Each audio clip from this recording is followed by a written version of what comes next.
Tunazidi kusonga mbele na sehemu hii ya 4 ya simulizi yetu nzuri inaitwa Treni ya Kigoma, iliyoandikwa na mtunzi Amani Kigoye. Nambari zake za simu ni 0766 416 862 na mimi naitwa Felix Mwenda wa Simulizi Mixi.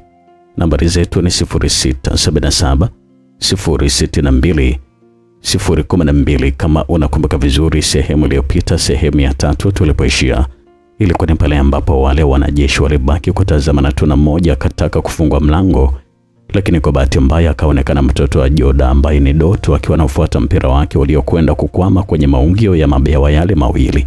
Je, tunahitaji kujua aliyekuwa na gonga mlango ule alikuwa ni nani, wakati mzee Kanda alikuwa ameshatoka tayari na kuonekana kabisa kwamba alikuwa ameingia na mtu, na hakuna mtu yoyote ambaye alikuwa ameshafika katika maeneo yale, labda kusema pengine ndo alikuwa ndani. Karibu sana katika sehemu hii, ni sehemu ya 4.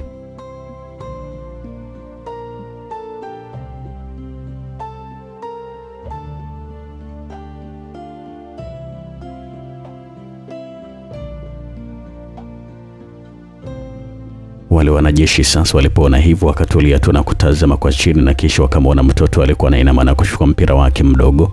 Walimpuuzia tu na wanakumbuka waliambiwa kwamba haruhusiwi mtu yoyote kusogelea hayo mabehewa kwa njia yoyote ile. Ndipo sasa waliposhtuka na kutazama chini, lakini hawakuweza kabisa kumwona huyu mtoto ambaye alikuwa ameshaondoka na kurudi kwa wazazi wake. Alafu we Doto, mbona utuli mwanangu wewe? Ina maana kwamba uogopi hayo mabehewa yanavyoungwa jamani? Alisikika vile mke wa Joda akiwa anazungumza vile na mwanae huyu Doto, lakini wakati mama yake akiwa anazungumza hayo maneno, alionekana Doto akiwa analitazama hili behewa ambalo ndimo wamo wale majini wa kike ambao hawa walikuwa wamefungiwa humo ndani na mzee Kanda. Na kumbe bwana, yule jini wa kike wa Kiafrika alikuwa anagonga ule mlango mara baada ya kuhisi harufu ya binadamu ikiwa anasugilia kwenye lile behewa.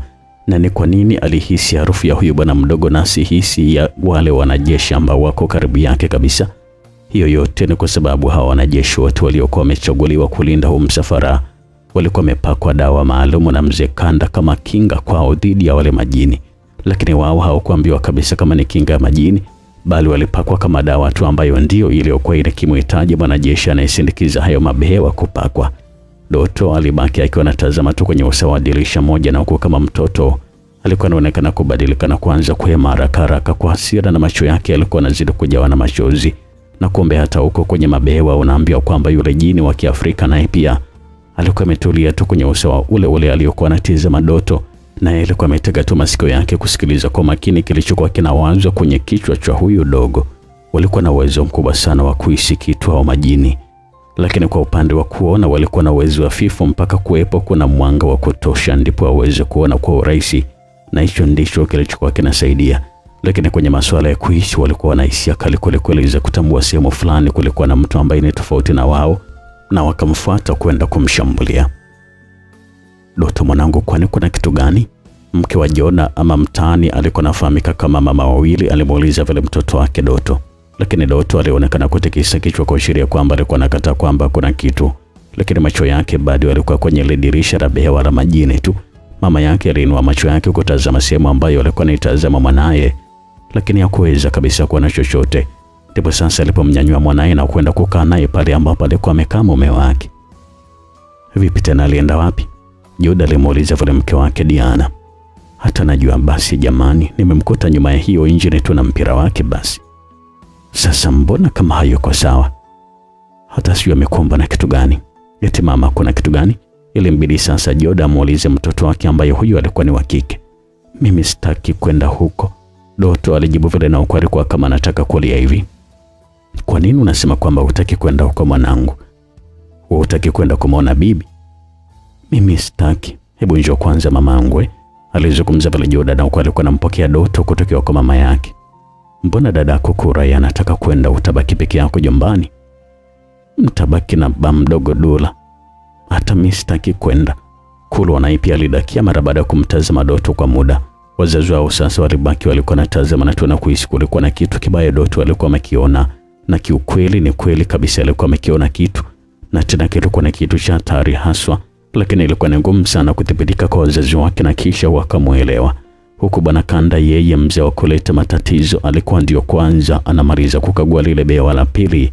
Alishuka chini na huku alikuwa anawataka wale wanajeshi wawe makini, wasije wakaruhusu raia mwingine kupanda kwenye hilo bewa hata mara moja.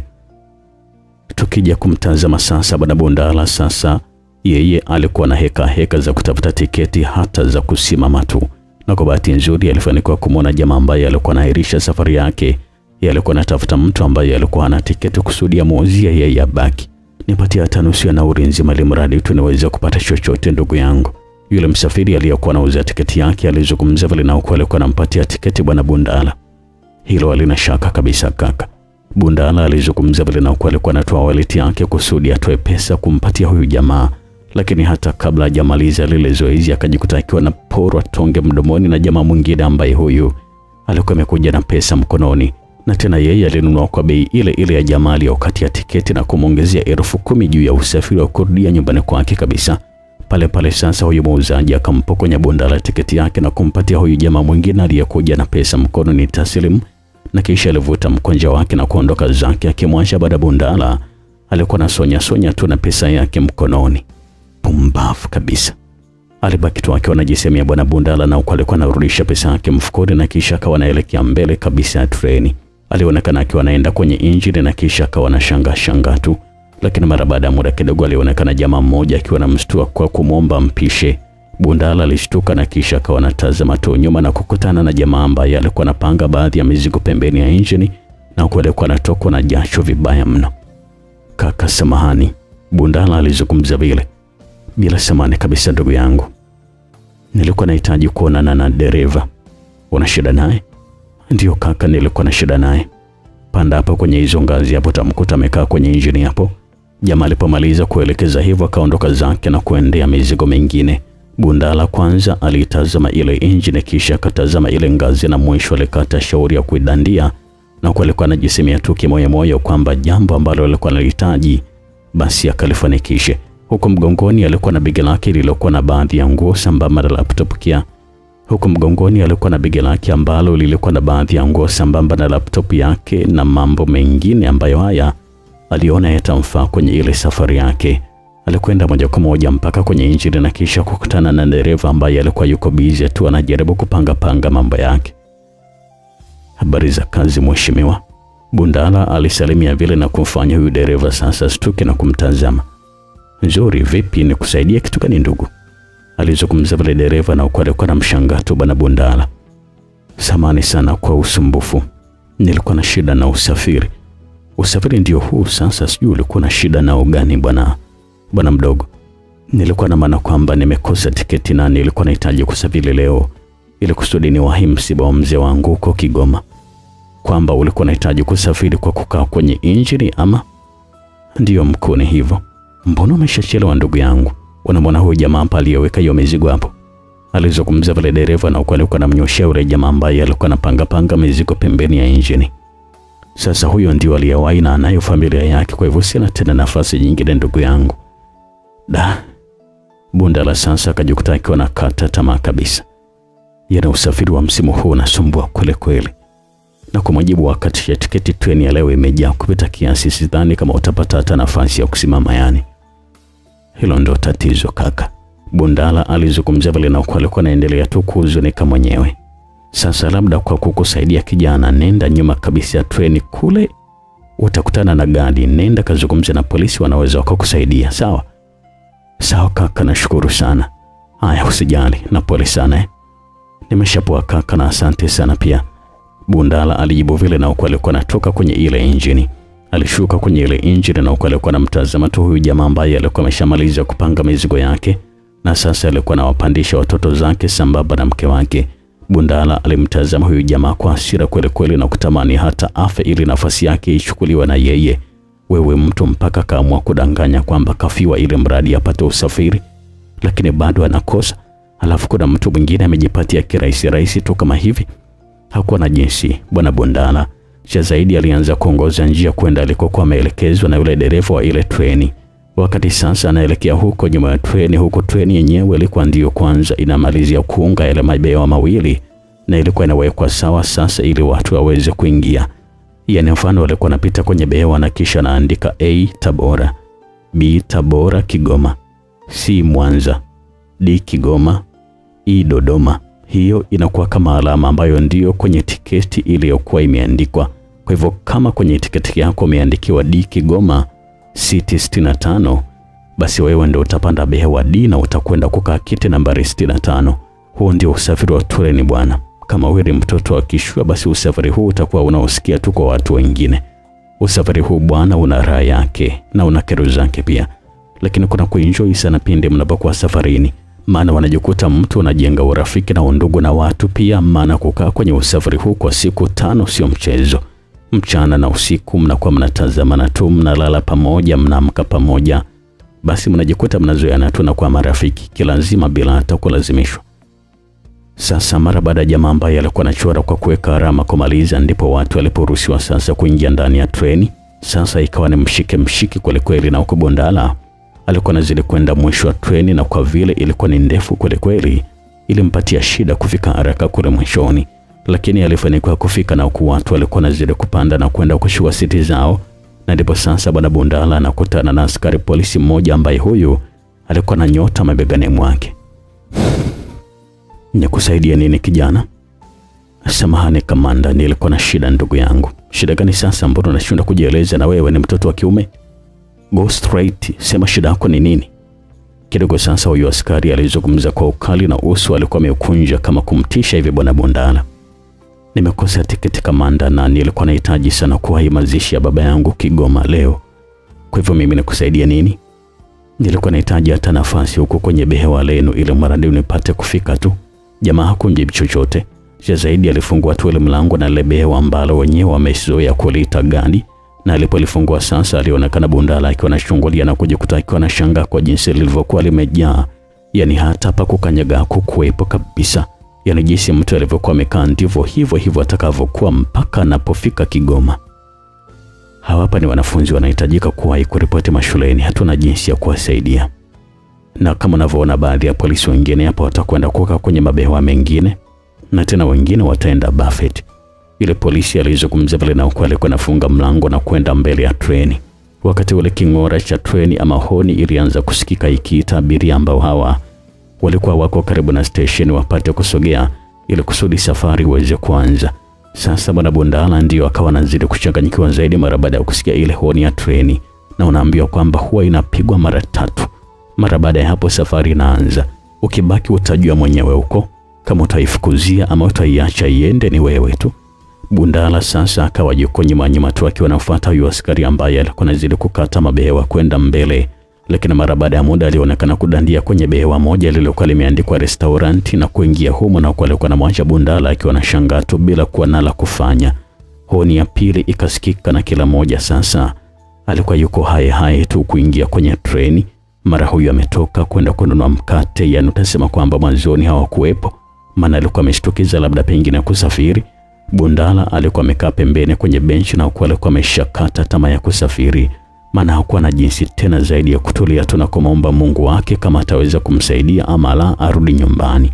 Lakini kichwani mwake bwana Bundala alikuwa anajiuliza kama akishindwa kusafiri leo, basi na kazi atakuwa amekosa.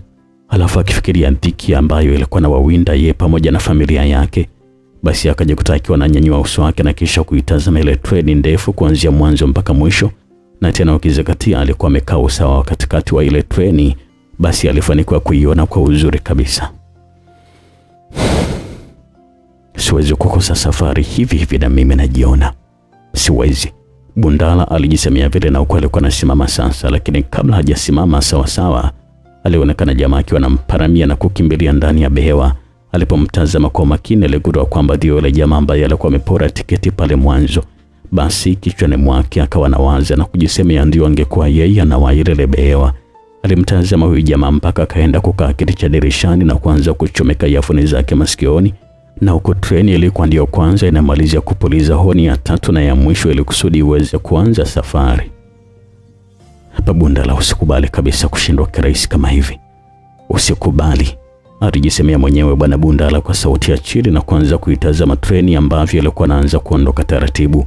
Alitazama ile treni na kisha macho yake yakaenda kutoka kwenye ile behewa ambalo Tuliweza kuelewana mwanzoni kwamba mzee Kanda ndiye alimoweka majini yake. Akatazama kwa makini ile behewa na kisha akatazama behewa la mbele yake, akabaki akiwa na shangaa tu, maana lenyewe halikuandikwa chochote na kulikuwa kama kuna wanajeshi sambamba na wafungwa wakiwa wamekaa ndani. Bundala alipotazama kwa makini aliona kwamba hapo ndio pa kwenda kujaribu nafasi yake. Akalikimbilia na kwenda kudandia ile behewa na kugonga mlango ambao ulikuwa umefungwa. Alionekana mwanajeshi mmoja akija kuchungulia na kushusha kioo kimoja chini, na kisha alianza kuzungumza naye, na huko Treni ndio kwanza ilikuwa anaanza kuchanganya mwendo kutokea pale station. Unahitaji nini? Naomba nisaidie kaka. Nimekosa tiketi na ninahitajika kwenda kumzika baba Kigoma. Tafadhali sana naomba unisaidie. Bundara alikuwa anazungumza vile kwa unyonge kweli na kutia huruma. Ile behewa limejaa bwana na kuna nafasi ya mtu kuingia. Mwanajeshi alizungumza vile na alikuwa amekunja uso wake kweli. Tafadhali sana kaka, naomba unisaidie. Mimi ni kijana mwenzako, nina shida huko Kigoma. Ni muhimu sana niweze kufika. Kuna nini huko? Yule mwanajeshi aliyekuwa amesimama upande wa pili kwenye ule mlango wa kulia akamuuliza mwenzake. Kuna huyu jamaa hapa, simuelewa anazungumza kitu gani. Hebu njoo kumsikiliza basi. Alizungumza vile huyu mwanajeshi na alikuwa anampisha mwenzake aje kumsikiliza bwana Bundala. Una shida gani kaka? Jamaa akamuuliza vile na alikuwa anamtazama tu, na Treni muda ule ilikuwa imeshachochia mwendo kweli. Kaka, nimekosa tiketi na ninatakiwa kwenda kumzika baba yangu Kigoma. Naomba nisaidie usafiri kaka. Unaitwa nani? Naitwa Godiane Bundala. Ulikuwa wapi muda wote bwana Bundala? Ndugu yangu, si unajua msiba huja bila taarifa. Mzee wangu ni mvuvi na hivi ninavyokuambia alikuwa amepotea siku 3 nyuma, na ndio mwili wake umepatikana jana tu usiku ndio nimepewa taarifa. Yule mwanajeshi alimtazama bwana Bundala usoni na kisha akatazama nje kwa jinsi treni ilivyokuwa ikikatiza mitaa ya jiji la Dar es Salaam. Alibaki tu kama alikuwa anajitafakari, na mara baada ya muda alimtazama tena Bundala kisha akafungua mlango na kumpatia mkono Bundala. Bundala alipoona hivyo sasa haraka aliupokea mkono ule wa yule mwanajeshi na kisha alivutiwa ndani na mlango ulifungwa, na huku Bundala alikuwa na sali alama ya msalaba na kushusha pumzi nzito kwamba alikuwa amefanikiwa. Muda ule Treni ndio ilikuwa mitaa ya Buguruni, sasa maeneo ya Tanzara. Ilikuwa inapita kwenye makutano ya ile barabara ya Mandela ambayo inatoka Ubungo kuja kukutania barabara ya Nyerere kwenye ile daraja la marehemu Injinia Mfugare. Magari yalikuwa yamesimama ili kupisha ile treni lipite, na Bundala alikuwa anatazama nje kwenye ile daraja la Mfugare, na kisha alikuwa anamtazama huyo mwanajeshi ambaye alikuwa anamalizia kufunga ule mlango. Asante sana kaka. Usijali bwana Bundala. Hata mimi kipindi niko jeshini nachukua kozi nilifiona mzee wangu kama hivi na nikawa nahitajika kuwahi mazishi yake, kwa hivyo najua hali ambayo unapitia kwa sasa hivi. Nashukuru sana kaka. Usijali sana kaka, mimi naitwa Musa. Mwanajeshi akajitambulisha vile. Nashukuru sana kukufahamu kaka. Unaweza kwenda kukaa kwenye kiti chochote ambacho nataka. Na vipi kuhusu malipo? Bundala kauliza vile. Hapana, usijali kabisa kaka, wajisikie huru tu. Musa alikata Bundala kulipa pesa na huko alikuwa anamuongoza kwenda kukaa. Sasa kasheshe Bundala alipotazama ndani ya lile behewa, ndipo alibaki akiwa anajiuliza kwa nini ile behewa limewekwa wafungwa watupu, na ni kwa nini aliambiwa kwamba lilikuwa limejaa na wakati kuna viti vingi tu vina watu huku viko wazi kabisa. Alibaki tu akiwa anajiuliza kichwani mwake bila kuwa na majibu, lakini akajikuta akiwa anastuliwa na bwana Musa. Unaweza kukaa tu hapa kama unaona shida kwenda kuchanganyikana na hao watu, sawa? Sawa kiongozi. Alizungumza pale bwana Bundala, na huko alikuwa anakaa kwenye kiti ambacho kilikuwa karibu na ile milango ya kutokea. Lile behewa kwa nyuma sasa lilikuwa limeungwa na lile behewa lililokuwa na ile majini, na kwa mbele lilikuwa limeungwa na behewa dila kwenda Kigoma, na mbele yake tena kulikuwa na lile behewa la first class ambalo hili lilikuwa linafuatiwa na lile behewa ambalo ndimo ilimo restaurant. Bundala alikana huko alikuwa anamshukuru sana Mungu wake, lisha bado alikuwa na mashaka moyoni mwake juu ya ile behewa, lakini ilikuwa ni bora amepata usafiri tena bure kabisa mpaka huko ambako anakwenda.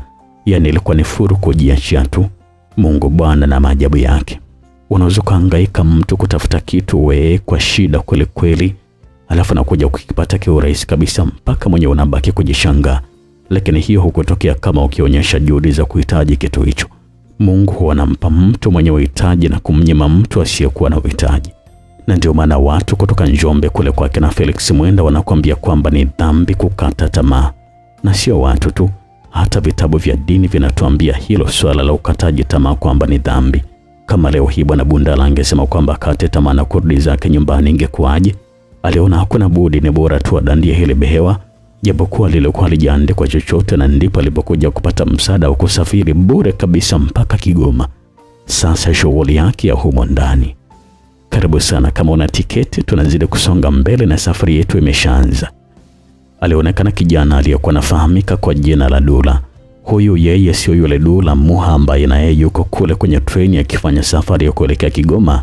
Dula huyu ni mdogo wake na bwana Joda, ambaye huyu ndio tuliweza kuona mchana wakati Joda na familia yake wakiwa wanakwenda stesheni na kuzungumza naye kwa kutumia simu. Dula huyu ndio alikuwa akiingia kwenye ile nyumba ya kaka yake bwana Joda, na kwa alikuwa amechoka kweli kweli, maana alikuwa ndio anatoka zake kwenye shughuli zake tu. Mpaka sasa hivi nadhani kabisa kwamba atakuwa ameshaondoka. Dula alikuwa anajisemea vile, na kwa alikuwa anatoa simu yake na kumpigia kaka yake bwana Joda. Alijaribu sana kumpigia kama mara 2, lakini simu yake ilikuwa haipatikani. Ndipo sasa alipopata shauri la kumpigia shemeji yake mama wawili, na alipompigia tu kwa shemeji yake mara moja, simu yake ilianza kuita na kufanya dura. Sasa abaki tu akiwa anatabasamu na kuisikiliza kwa makini tu simu ile. "Halo shemeji, vipi?" Alisikika Dula akiwa anazungumza vile. "Kwema tu shem, niambie." "Safi tu shem, ndo nafika nyumbani hapa sasa hivi." "Hebu tulia basi Doto, mbona unakuwa mkorofi hivyo mwanangu?" Alisikika vile mama wawili kwenye simu akiwa anamkanya mwanae Doto. "Vipi, ameshaanza fujo zake nini? Utamweza huyo boyo shemeji?" "Ehe." "Vipi, umeona hayo maakuli ambayo nilikuandalia mkewe?" "Bado nataka nioge kabisa, nikitulia sasa ndio niakalie chene kabisa. Najua mke wangu huaga ukosei kabisa kwenye mapishi." Alizungumza vile Dula, na huko alikuwa anacheka mwenyewe. "Basi sawa, na mimi sina kujulia baba watoto wangu." "Vipi lakini mmeshaondoka?" "Tayari si mtu ameshaondoka, alafu tulisahau hata kukwambia. Ndio tumeondoka muda sio mrefu hapa, tuko mitaa ya Gongo la Mboto huku." "Aha, basi sawa, maana nilikuwa nampigia mumeo na yeye anaona hapatikani. Simu yake imekata moto bwana, na ndio ameiweka chaji hapa sasa hivi." "Haya basi sawa, mimi niwatakie safari njema, tunawasiliana. Maana safari bwana ina mambo mengi shemeji, si unajua tena." "Haya shem, basi ubaki salama." "Sawa basi, nashukuru." Dula alimaliza kwa kukata simu ile na kisha kuitupia kwenye sofa, na kisha kaanza kuikagua nyumba ya kaka yake Joda. Tukirudi huku kwenye treni sasa, alionekana mke wake na Joda akiwa anaweka simu yake kwenye meza ambayo alikuwa anapatikana kwenye kile chumba, na kwa alikuwa amemshikilia Doto ambaye huyu alikuwa anaonekana muda wote atuli kabisa. "Ni nani huyo?" Joda aliuliza vile. "Ni Dula, ameshafika nyumbani." "Ndio ameshafika, nasema kwamba alikuwa anakupigia wewe, hapatikani. Alivyoona upatikani sasa ndio akaamua kunipigia mimi." Mke wa Joda alizungumza vile, na alikuwa anamkarisha Doto kwenye kiti, na wakati ule sasa Kulwa pamoja na mwenzake walikuwa wamelala kitanda cha juu, na huko alikuwa anacheza tu. Mtoto wao wa kiume alikuwa anafahamika kwa jina la Farhad, na ndiye aliyekuwa wa kwanza kuzaliwa, na yeye alikuwa yuko vizuri tu. Yeye alikuwa asumbuliwa sana na maradhi kama walivyokuwa hawa wadogo zake mapacha wa kike, yani Kulwa pamoja na Doto, lakini majina yao halisi walikuwa nafahamika kama Asha pamoja na Aisha. Yani Aisha alikuwa ni Kulwa na Asha ndo alikuwa ni huyu Doto. Kwa haraka wa mapacha walikuwa wakiwatazama, unaweza ukisema kwamba ni watoto wa kiume kabisa, lakini kiukweli walikuwa ni watoto wa kike, na kilichokuwa kinawafanya waonekane hivyo ilikuwa ni ile tabia yao ya kupenda kuvaa nguo za kiume. Watoto wenyewe walikuwa napenda sana kuvaa hizo nguo, licha wazazi wao kuwalazimisha sana kuvaa nguo za kike, lakini wenyewe walikuwa hawapendi kabisa hata kidogo. Na sio tu kwenye mavazi, unaambiwa kwamba hadi kwenye masuala ya michezo wao walikuwa napenda sana michezo ya watoto wa kiume. Mfano, walikuwa napenda sana mpira wa miguu, walikuwa napenda sana kupigana na mengineyo mengi. Kwa hivyo hata kwenye hii safari walikuwa wamevalishwa nguo za kiume vile vile kama ambavyo alivyokuwa anavaa kaka yao wa kiume. Walikuwa huko vizuri tu wenyewe wakifurahia tu yale mavazi. Sasa hapo toka wewe huko na kisebusebu chako waambie wavue yale mavazi, wavalishe magauni. Aisee, mtakosana mpaka kesho na utafanya wa kuchukia mpaka kufa kwao. Walikuwa wapende kabisa kuvaa mavazi ya kike. Hii treni ya leo inaonekana kama inakimbia sana, ama dereva atakuwa mwanamke nini? Alisikika vile Diana ama mama wawili akiwa anamuuliza vile mumewe bwana Joda. Ushaanza. Kwa hivyo kama dereva akiwa mwanamke ndio kusema. Ndivyo ninavyosikiaga kwamba dereva akiwa mwanamke wanakimbiza sana, wala ajali masuala ya mwendo kasi. Ni hadithi tu hizo bwana. Alizungumza vile Jordan au alikuwa anachungulia dirishani kutazama jiji la Dar es Salaam walivyokuwa nazidi kuliacha tu. Sasa tuje kwenye hile behewa D ambalo limeandikwa Kigoma. Huku bwana watu walikuwa wamejazana ile mbaya, yani ndio lilikuwa likionyesha ile taswira ule msemo wa kwamba sogea tukae. Kwanza kelele kila kona. Behewa lenyewe lilikuwa limening'inizwa mikate, miko, masufuria, nyungo na mifurushi madirishani. Hata ikawa ni shida kwa wale watu waliokuwa wamekaa kwenye viti sasa. Kulikuwa hakuna maana kabisa kupata siti, maana ulikuwa unabanwa mpaka unamuonea wivu aliyekosa siti na kusimama. Wengine walikuwa wamekaa chini katikati ya njia. Wengine walikuwa wamejichomeka kwenye siti kwa chini, basi ilimradi tu kila mtu apate sehemu ambayo anaona ingemfaa kwenye hiyo safari yake. Wengine ndio walikuwa wamekaa juu ya viti wakinyosha miguu yao kuelekea njiani, tena wakiwa wamejiachia kama wako nyumbani, na huku mdomo ulikuwa unaendelea kupepeta maneno utasema wako sokoni wakinadi biashara zao. Hakika huu ndio usafiri wetu sisi walala hoi, na wenyewe tulikuwa tunaupenda sana na kuona kwamba ni kawaida kabisa. Na hata siku ikitokea upande treni mmekaa level city, unaanza kushangaa na kusema kwamba leo treni haijajaa kabisa, vipi kunani? Sogea tukae. Na hiyo ndio maana yake. Utamwambia nini mwenzako endapo amekukanyaga? Na ukijifanya kumind sana utasikia na kuambia kwamba mabasi ukuyaona ukaenda kupanda. Ndugu yangu Kalomo alikuwa amekaa tu kwenye siti yake akiwa anaendelea kumalizia usingizi wake, na huko alikuwa amekumbatia chupa yake ya pombe kifuani. Kila mtu aliyokuwa amekaa naye alibaki tu akiwa anamshangaa ya kwamba jioni yote hii mtu alikuwa kilala, na tena alikuwa na koroma kabisa kama yuko kitandani, licha kwamba kuna kelele nyingi kwenye mabehewa na usumbufu. Alikuwa anawezaje kulala? Haikufahamika kabisa usiku uliopita jamaa alikuwa wapi mpaka silale aje kulala kwenye treni kiasi hiki, na akiwa amelewa chakari kabisa na habari. Hiyo ndio inaitwa kwamba mtajijua tu nyie ambaye mnanitazama mimi nimelala zangu.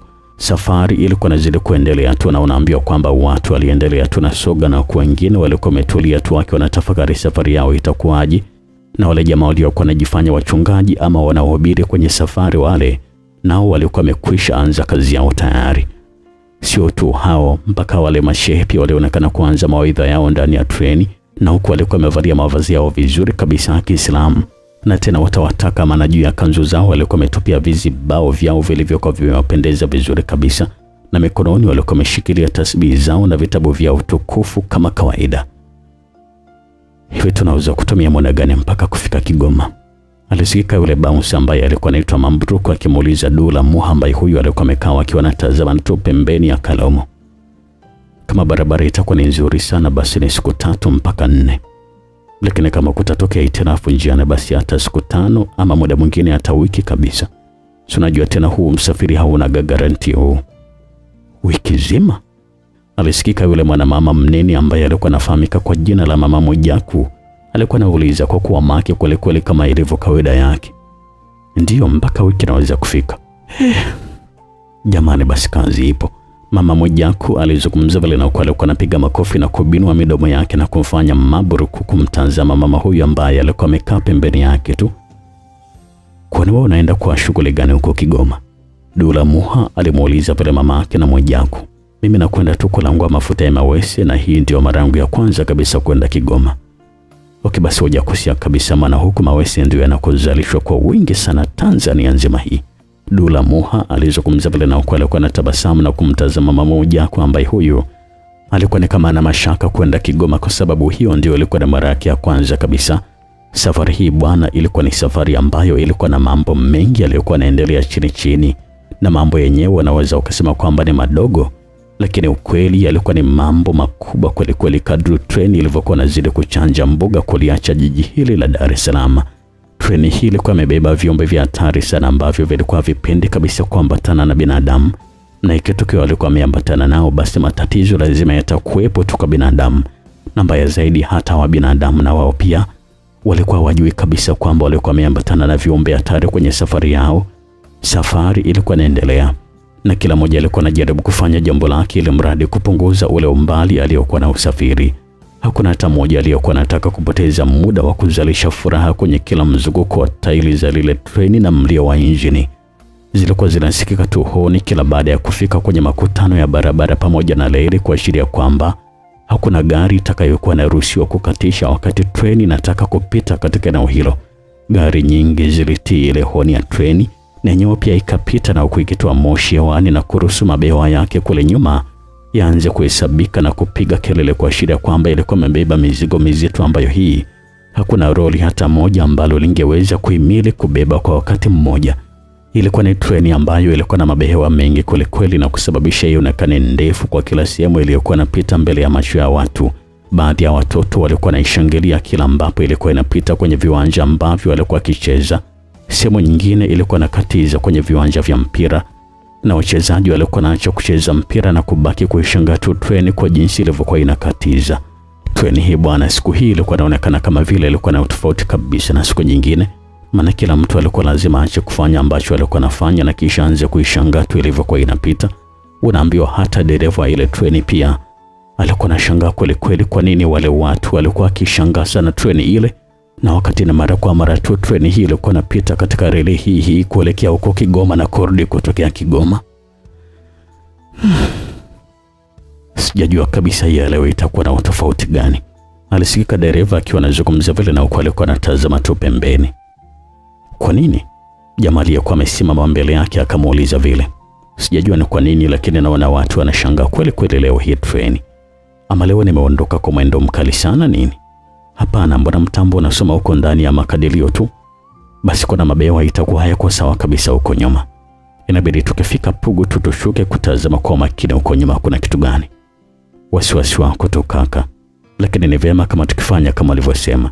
Mwenzake alizungumza vile na ukweli kuna shughuli ya nyuma, na kweli aliweza kuona watu walikuwa wanashangaa kweli, lakini alipojaribu kutazama mabewa kwenye kona aliweza kuyaona yako sawa kabisa, na huko hakuna hata mmoja ambalo ilikuwa linaonekana kwamba lilikuwa na hitirafu. Aliweza kuyaona mabewa yote mpaka mwisho kwa sababu alikuwa wako kwenye kona ambayo hii ilikuwa nafanya kuweza kuona mabewa yote ya nyuma. Mbona mabewa huko nyuma yako sawa kabisa kaka? Sasa watu wanashangaa kitu gani? Unaona kwa kama hujawahi kabisa kuona treni bwana, na wakati kila siku tunapita tu njia hii. Sijajua, maana hata mimi nimeweza kuona wanashangaa kweli, ama huu refu umekuwa mkubwa sana leo nini? Hii na ile ya wiki iliyopita ipi ndefu? Dereva alimuuliza vile mwenzake. Lakini kweli kabisa ile ya wiki iliyopita ndio ilivunja rekodi kabisa, maana ilikuwa ni ndefu kweli na watu hawakuwa wanashangaa kama leo. Basi tufanye kama ulivyosema, tukifika Pugu tushuke tukague vizuri kwanza, inawezekana kuna kitu hakiko sawa huko nyuma. Hayo yalikuwa na maongezi ya watu waliokuwa kwenye injini, na hata ile familia yule jamaa aliyekuwa anafahamika kama Mzee Kondo walikuwa wametulia tu wakiwasikiliza bila kuelewa kilichokuwa kinazungumzwa kilikuwa na kitu gani. Alionekana Joda akiwa ametoa kichwa chake dirishani na huko alikuwa anatazama nje, na alipita kwenye kiwanja kimoja ambacho hiki kilikuwa kimekusanya watu wengi kweli ambao hawa walikuwa kwenye kikao ambacho hakikufahamika kabisa kilikuwa ni kikao cha nini. Mara baada ya kuonekana ile treni, watu wote waligeuka na kisha kuitazama, na bila kutarajia walionekana watu walikuwa nasimama na kupunga mkono. Lakini cha ajabu zaidi, walionekana wakipunga mkono na huku walikuwa na sura za huzuni tofauti na ilivyo kawaida.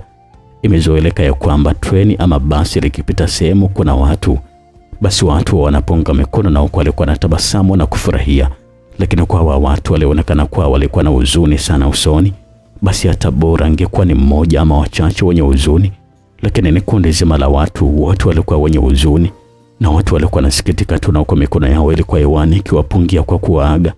Joda alibaki akiwa anashangaa tu lile tukio bila kuelewa, na kisha akaamua kurudisha kichwa ndani na kukaa na huko alikuwa anatafakari tu tukio hilo. Mara baada ya muda aliamua kupuuzia tu, maana aliona kama lilikuwa linamuumiza kichwa tu, na alikuwa na maana yote ile kwake. Sio kwa Joda tu, hata kwa kina Mamburuku nao pia waliweza kuliona ile kundi la watu ambao walikuwa naendelea tu kupunga mkono kuaga na huko walikuwa na huzuni. Alionekana Dula Muha akiwa anawatazama wale watu kwa makini kweli na kuonekana kama mwenye huzuni usoni, lakini haikufahamika kabisa na kwa nini alibadilika ghafla kiasi kile. Treni nzima ikawa inapita kwenye lile kundi la wale watu. Ghafla sasa ukimya ukatawala bila kujua kwa nini ile hali ilikuwa imetokea. Hata kama watu walikuwa wanazungumza, lakini ukimya ulikuwa ukija ghafla na utulivu wa ajabu kweli, na kila abiria ama mtu ambaye alikuwa kwenye ile treni akajikuta akiwa anakaa kimya na uso wa huzuni ukimvaa. Kila behewa lilipitwa na hiyo hali, na kila mmoja alikuwa anajiuliza moyoni kwa nini imekuwa vile. Na wakati walikuwa akizungumza kwa sauti za juu na fujo kweli, na ghafla tu kila mtu anatulia kimya na huku akiwa na huzuni. Ni kwa nini hali hii inatokea? Ni watoto wa malaya nyinyi. Mara akasikika yule mfungwa mwenye tattoo ambaye anaitwa Clement akitaka kuzungumza, lakini alisita na kujikuta akiwa anasimama na kutazama nje dirishani. Ukimya ulitawala kwenye ile behewa na kila mfungwa alibaki akiwa anashangaa tu, na wengine walisimama kutazama dirishani kuona lile kundi la watu ambao hawa walikuwa na wapungia mikono na sura zao zilikuwa na huzuni kweli kweli. Bundala naye pia alisimama na kutazama nje, na huko treni ilikuwa imechachama kwa mwendo kasi hatari. Wote walijikuta wakiwa wanatazama nje kwa sura za huzuni kweli kweli, hadi wale wanajeshi sasa walikuwa na walinda wale walofungwa na pia walikuwa wameshikwa na huzuni, na walikuwa na washanga wale watu waliokuwa wakiwapungia mikono na walikuwa na huzuni. Kwa nini wale watu walikuwa wakifanya vile? Hakuna hata mmoja ambaye alikuwa anajua maana ya ile mikono na zile sura, na ndio maana kila mmoja alikuwa anajiuliza, na kuna yeye alikuwa mwenye huzuni kweli kweli. Mara baada ya muda ukimya kutawala, ndipo sasa kila mmoja alikaa chini na alikuwa anashusha pumzi kuashiria kwamba safari yao ilikuwa ni nzito. Lakini yote hayo walikuwa wakiyafanya bila kujua ni kweli walikuwa na mzigo mzito wameubeba kwenye hiyo treni. Walionekana wengine walikuwa wanapiga njia ya msalaba na huko akikaa chini, na Hussein alionekana akiwa anakaa chini na huko alikuwa ananyanyua mikono yake yote miwili hewani ili kusudi kuomba dua, na kisha alikaa chini na huko alikuwa anaendelea kuhesabia tasbihi yake mkononi. Hii safari mimi na mashaka nayo kabisa yani. Hasani alizungumza vile na huko alikuwa anamtazama Dunga. Hata mimi nahisi hivyo hivyo. Na tena moyo wangu unaonekana kuhofia kweli kweli. Kwani tunapelekwa wapi jamani, mbona hatuelewi? Hakuna anayejua, lakini nimesikia eti kila mmoja wetu hapa atashushwa kwenye kituo chake. Alisikika vile Twahaki wanachangia hoja ile. Wewe umesikia kwa nani sasa? Hussein aliuliza vile kwa mshangao kweli kweli. Mwanajeshi mmoja kati ya wale waliokuwa mlangoni pale ndo amezungumza. Alizungumza vile na alikuwa anatazama pale mlangoni. Wasitutisha hata kidogo bana. Neti wakijifanya wanajua watashuka wao mmoja baada ya mwingine, alafu sisi tutabaki humo mpaka mwisho wa safari. Hussein mzee wa ukorofi alizungumza vile na alikuwa anakaa vizuri kwenye kiti na kukunja miguu yake vizuri. Naona kama umepoa sana kaka. Alisikika vile Musa yule mwanajeshi akiwa anazungumza na alikuwa amesimama nyuma ya kiti ambacho alikuwa amekaa Bundala. Kuna kitu nimekiona hapa, hata sijui maana yake ni nini. Alisikika vile Dani ambaye ni mwanajeshi mwingine ambaye alikuwa analinda mlango wa pili. Jambo gani tena hilo? Kuna watu hapa tumewapita hapo nyuma tu, lakini kwa jinsi sura zao zilivyokuwa na mikono yao wakitupungia, imekuwa ni tofauti kabisa na kawaida ilivyo siku zote. Kuna maanisha kitu gani? Sura zao zilikuwa zina huzuni sana. Hata ile mikono yao pia ilikuwa inaashiria kitu fulani hivi. Acha kwanza hayo mambo bwana. Hayana maana yote ile kaka. Lakini kwa hii situation itakuwa ina maana, tena maana kubwa tu. Sawa, siwezi kukupinga kaka, maana kila mtu ana imani yake unajua. Musa alizungumza vile na alikuwa anatazama tu wale wafungwa waliokuwa wamekaa kila mtu akifanya jambo lake tu. Naona huruma sana. Musa alisikika akiwa anazungumza vile kwa sauti ya chini iliyomfanya Bundala ageuka na kisha kumtazama. Bundala alipogeuka alimkuta Musa alikuwa anatazama wafungwa ambao hawa walikuwa wamekaa kwenye viti vya mbele yake. Hakuweza kuelewa kabisa ni kwa nini Musa alikuwa amezungumza kauli kama ile. Alichofanya yeye ni kubaki tu kumtazama usoni, na kichwani alikuwa anajaribu kuchanganua mambo na kukumbuka ile tukio la wale watu kuwapungia mikono, na kwa alikuwa wenye sura zenye huzuni kweli kweli. Tutoke huko kwenye hile behewa sasa la wale wafungwa. Tuje kwenye hile behewa la hao majini waliokuwa wanaonekana kurandalanda tu huko na kule ndani ya hile behewa. Walikuwa na mzunguka tu huyu jini wa Kiafrika ambaye huyu alikuwa amekaa kwenye kiti na huko alikuwa anatazama mbele bila hata kukwepesha kope zake. Kwa jinsi alivyokuwa anaonekana usoni na mwili wake kwa ujumla, unaweza kusema kabisa hii ni sanamu. Wao kwenye ile kundi la watu wakati wanapita wenyewe walikuwa kifoka na kuunguruma mithili ya nyoka mkubwa ama simba ambaye alikuwa kihema kwa hasira. Sasa walipokuja kutulia, ndipo sasa ujini wa Kiafrika alipopiga kelele moja kali iliyopaa hewani na ukafanya hata wale majini wenzake watulie tu na kuganda hewani kumtazama yeye. Bwana, ile kelele ilisambaa na kwenda mpaka kwenye mabehewa mengine. Iliwafanya watu washtuke na kubaki wakiuliza na hiyo sauti imetokea wapi? Na ilikuwa ni sauti ya nini? Kwenye hile behewa la wafungwa sasa walionekana watu walikuwa wanashtuka na kugeuka nyuma, maana waliweza kusikia ile sauti vizuri ikatokea kwenye behewa la nyuma yao. Hata wale wanajeshi waliokuwa wamesimama kwenye ile maungio pia iliwabidi nao sasa washtuke na kutazama ule mlango. Ni kitu gani hicho? Mwanajeshi mmoja alimbidi sasa muulize mwenzake. Hata sijajua mzee, lakini kama imetokea kwenye hile behewa, hivi nimesikia peke yangu hii sauti ama namna gani? Alisikika vile Hussein akiwa anauliza pale na ukweli kwa amesimama na kutazama kule sauti ilipokuwa imetokea. Wafungwa wote walisikia ile sauti vizuri, hata wale wanajeshi sambamba na Mwadabundala naye pia alikuwa amesikia vizuri na kujikuta walikuwa wanatazama tu kwenye lile behewa bila kujua ilikuwa ni sauti ya nini. Vipi uko wazee? Musa aliuliza pale kwa wale wenzao waliokuwa wamesimama karibu na lile behewa. Kuja kwanza tukacheki kuna kitu gani tutawaambia. Alizungumza pale jamaa na ukweli kwa anaondoka kwenda nje kwenye maungio. Mara baada ya dakika 3 kupita jamaa alirejea tena na ukweli kwa ameshika bunduki yake vizuri kabisa. Hakuna tatizo mbona huku? Alijibu vile na ukweli kwa anasimama ambako alikuwa amesimama mwanzo. Kremeti mzee mwenye tatu mwili mzima akajikuta akiwa na guna na ukweli kwa anawatazama tu wenzake. Sasa kama wasiwasi ukaanza kutanda kwa wale wafungwa wote waliokuwa wamekaa kwenye ile behewa, na sio kwa wafungwa tu. Unaambiwa kwamba mpaka baadhi ya wanajeshi nao pia walikuwa wameshaanza kuingiwa na mashaka na ile safari. Lakini sasa ndio watafanyaje wakati hiyo ni amri kutoka juu kwa wakubwa zao? Lazima uikamilishe na ndio mambo mengine yafuate. La sivyo utajikuta unashushwa cheo chako ama unafukuzwa kazi kabisa na adhabu kali ikiwa juu yako. Watu wote walitulia na ukweli alikuwa anatazama tu kila mmoja na mbaya wake. Hussein alikuwa anamtazama huyo mwanajeshi ambaye anaitwa Dani, na Kremeti alikuwa anamtazama tu Kibabu ambaye huyu ni mfungwa ambaye alimpiga mpaka kazimia. Sasa ulikuwa ni mwendo wa kisasi tu ukitawala baina yao. Je, ni kitu gani kitaendelea? Safari ndio tumeianza na mambo yameanza kuonekana. Je, tutaweza kufika Kigoma? Karibu sana katika sehemu ijayo, itakuwa ni sehemu ya 5 ya simulizi yetu nzuri inaitwa Treni ya Kigoma. Mimi ninaitwa Felix.